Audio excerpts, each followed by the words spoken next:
El Evangelio de Marcos, en el capítulo 3, en los versículos 28 y 29, dice: Les aseguro que todos los pecados y blasfemias se les perdonarán a todos por igual, excepto a quien blasfeme contra el Espíritu Santo. Este no tendrá perdón jamás, es culpable de un pecado eterno. ¿Qué significa la blasfemia en contra del Espíritu Santo? De eso vamos a hablar un poquito en este video.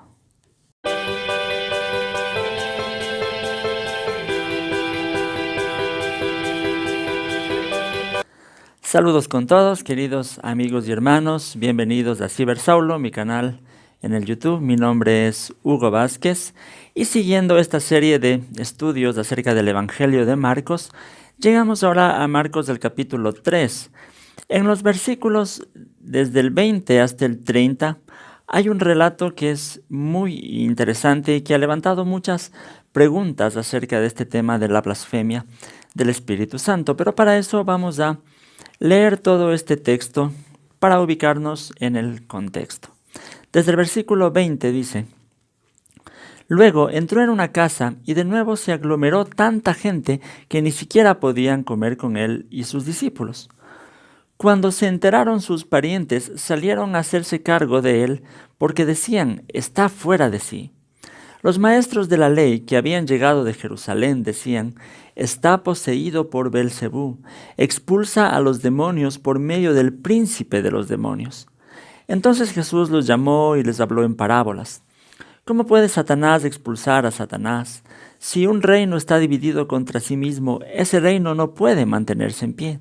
Y si una familia está dividida contra sí misma, esa familia no puede mantenerse en pie. Igualmente, si Satanás se levanta contra sí mismo y se divide, no puede mantenerse en pie, sino que ha llegado su fin. Ahora bien, nadie puede entrar en la casa de alguien fuerte y arrebatarle sus bienes a menos que primero lo ate. Solo entonces podrá robar su casa.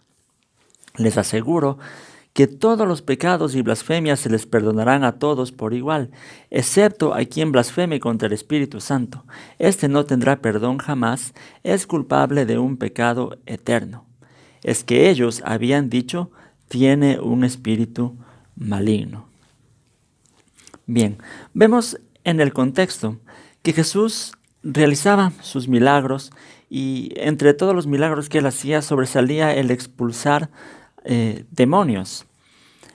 Entonces nosotros vemos que en este caso los fariseos acusan a Jesús de que él estaba realizando estos milagros por medio de Beelzebú, por medio del príncipe de los demonios. Es decir, estaban rechazando que la obra que Jesús hacía lo hacía por medio del Espíritu Santo. Y a la obra del Espíritu Santo le estaban llamando obra de demonios.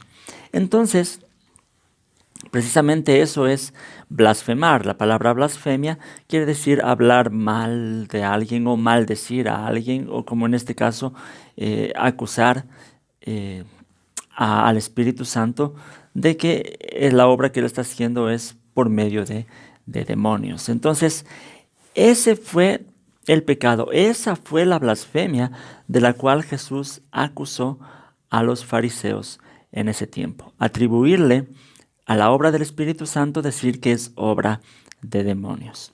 En ese contexto específico, esa fue la blasfemia. Ahora, ¿por qué Jesús dice que eso no tendrá perdón jamás?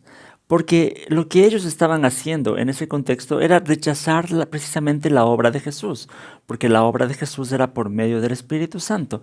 Y al rechazar la obra de Jesús, por obvias razones, ellos no tenían el perdón para sus pecados. Nosotros sabemos que la única forma de tener el perdón de nuestros pecados es teniendo a Jesús en nuestra vida como Señor y Salvador, aceptando a Jesús como el Señor, como el Salvador de nuestra vida.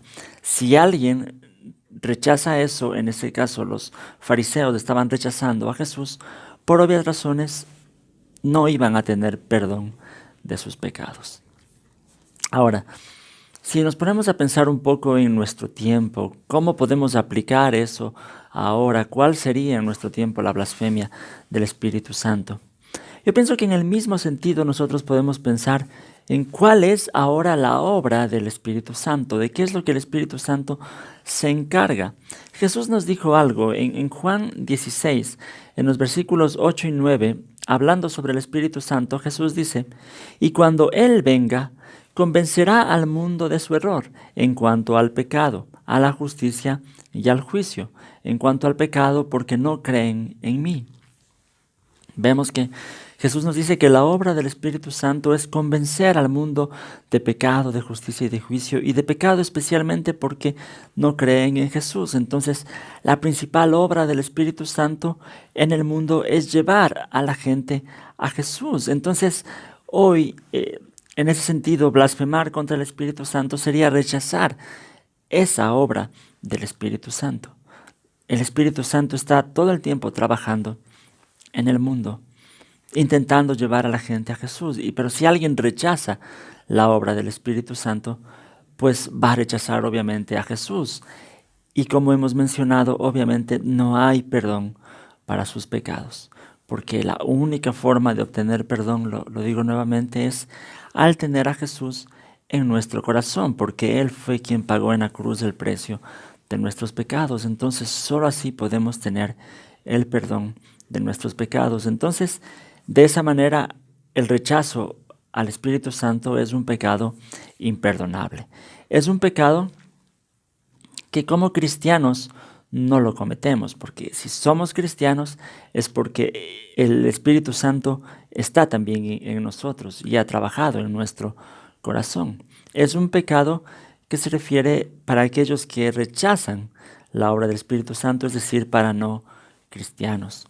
En el libro de Hechos, en el capítulo 7, el versículo 51, dice: tercos, duros de corazón y torpes de oídos, ustedes son iguales que sus antepasados, siempre resisten al Espíritu Santo. Ese es el pecado imperdonable, resistir al Espíritu Santo. Menciono eso porque muchas veces he conocido cristianos que sinceramente en ocasiones se preguntan: ¿será que algún día he blasfemado en contra del Espíritu Santo? ¿Será que no tengo perdón de mis pecados? Pero el solo hecho de preocuparse por eso es una muestra de que no se ha rechazado la obra del Espíritu Santo. El solo hecho de preocuparse por cómo está nuestra vida espiritual ya es una muestra de que tenemos al Espíritu Santo y que no hemos rechazado la obra del Espíritu Santo. Bien, esta ha sido una respuesta rápida sobre esta pregunta. Quisiera que me dejen en sus comentarios qué piensan, si tienen más dudas, si tienen una forma diferente de entender este texto también, podrían comentarlo para seguir dialogando un poco más. Recuerden suscribirse al canal. Solo denle clic donde dice suscribirse. Saben que ahora YouTube también nos da la opción de hacer clic en la campanita para que YouTube les notifique cuando hay un video nuevo del canal.